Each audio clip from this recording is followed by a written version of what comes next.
Hey everyone, Keith here, webmaster.net. I wanted to show you in this video here, I'm going to go through some quick editing for an article that I received. Actually, this is an article that I wrote a while ago, but anyway, in general, when I receive an article from one of my writers to publish to one of my websites, a lot of times they don't format the article properly or follow, some of the standard procedures that I like. They happen to be brilliant writers, so I still allow them to write for me, but in general I think that if you were to be writing for somebody else, you would want to follow along and do some of the best practices, make it so there's less work for the publisher to do when they're publishing your content that you write for them. So, with that said, I know a lot of writers like to use Word or OpenOffice to create their articles. I personally use a plain text editor because I think whenever, regardless of the content management system that I'm using, I want to grab plain text and paste it right into the content management system, and that don't include HTML as well, but the thing with Word, even when I ask some people to send me a TXT file, a text file, they will just copy and paste directly from Word, and a lot of times everything gets jumbled up. Of course, their headings and their formats aren't there because they didn't use HTML for that. They used the formatting tools for Word, and a lot of the funky characters that don't render properly in the web browser will get copied over as well. So first thing that what I do when I'm editing this content is I'll look for the funky characters that I have to replace. I'll copy into the clipboard and then do a search and replace. I'm using TextPad, by the way, for this, and I find it helps a lot. So now I'm replacing all these apostrophes with the ones that will render properly in the browser, and same with these. Replace all those, and then I'm going to go through, and then I see an ellipsis here, and that's the kind that won't render properly in a browser either, so I'm going to replace that with 3 dots. And besides that, there's usually double quotes that don't come across properly either. So let's look for that. And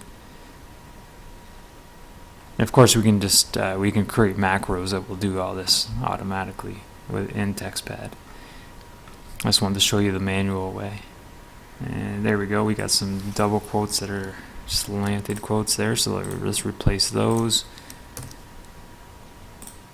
I'll grab this one too. Replace that. Okay, and now I think there's some dashes here. These sometimes end up being longer, and those ones don't render properly either. So if they're the long ones, we just put in the shorter dashes and replace all those. So that's it for character replacement. This article is broken up nicely. I don't like to get, when you're writing a blog post, you don't want it to be a big sea of text. So I don't like, some of this could probably be broken up a little bit more, but it's not bad at all. Maybe I'll break up this paragraph a little bit more, for example. And this thing needs, definitely needs some headings, some subheadings. So I would have to read through it, but most webmasters, they want H2 for their subheadings, so we would have to put those in. If you're a writer and you want to provide content for somebody, you're going to want to create some really good subheadings, and you can ask the publisher if they're using H2 or H3 and just make sure you follow through. Some publishers actually use H1 for subheadings. I publish content on one website that uses H1 for their subheadings.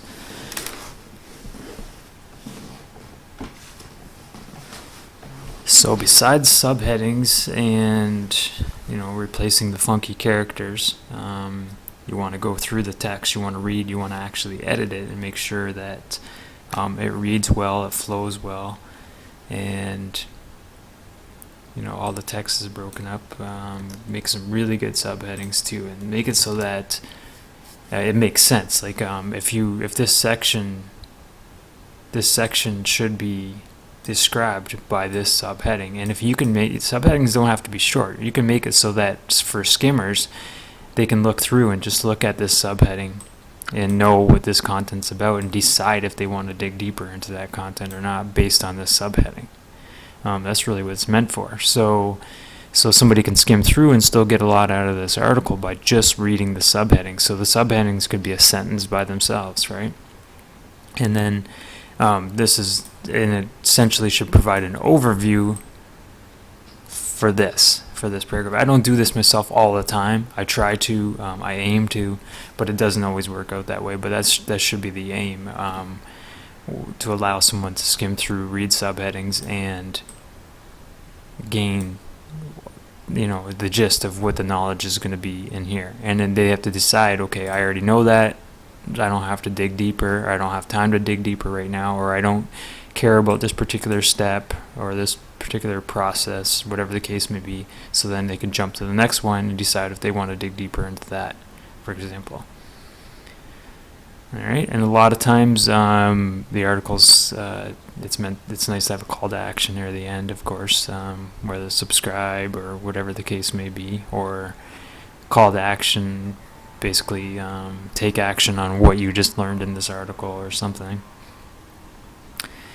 And spell check, of course, is important. Now, grammar is less important. I mean, you can write like you speak, and that's fine. A lot of times, in a lot of blogging, that's essentially what it's all about. But as far as spell check, I think that's very important. You should, and this TextPad has a spell checker, so we can run through that. I think the spell checks whatever's highlighted. So okay, here we go. So I can click on change, it'll fix that for me. Ignore.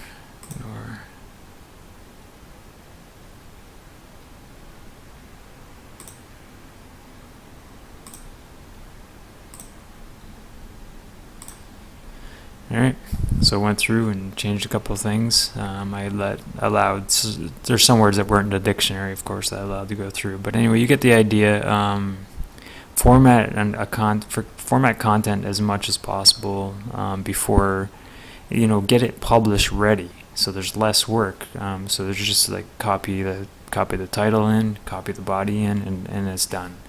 And then the preview should look perfect. The tags, you gotta make sure your tags are closed. Put a little emphasis on some of the text. So say I wanted to italicize this, I put.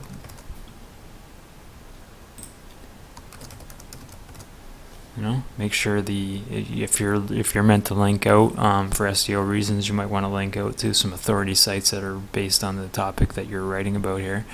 Make sure that the HTML for that is proper. If the publisher wants you to open it in a new window using the target, then make sure that's done. If they have you linking out to affiliate links, for example, they might want you to put rel equals no follow in there. So make sure you're doing that. Make sure you're putting the strong tags in if required. These are for bolding. So these are just common tags that you would use in any post or article on the web. And these could have been turned into to a list.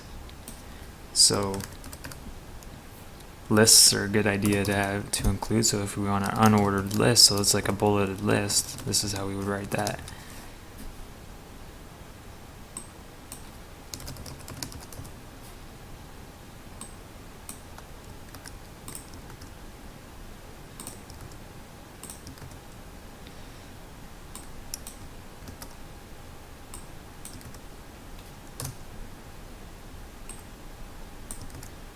Don't be afraid of any lists. It breaks up a lot of the text.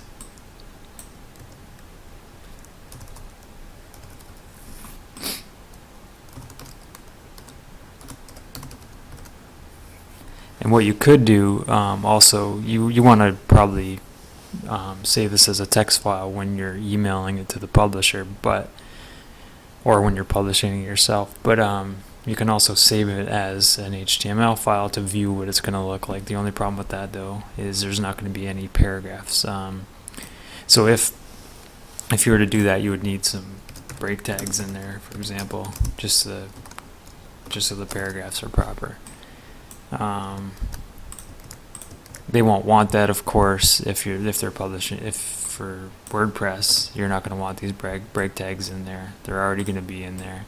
I mean, it's going to happen automatically. It's going to break up the paragraphs whenever it sees white space.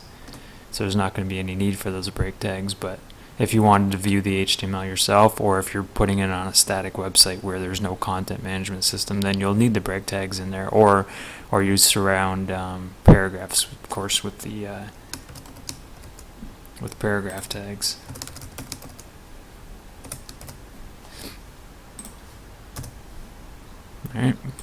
All right, that's it.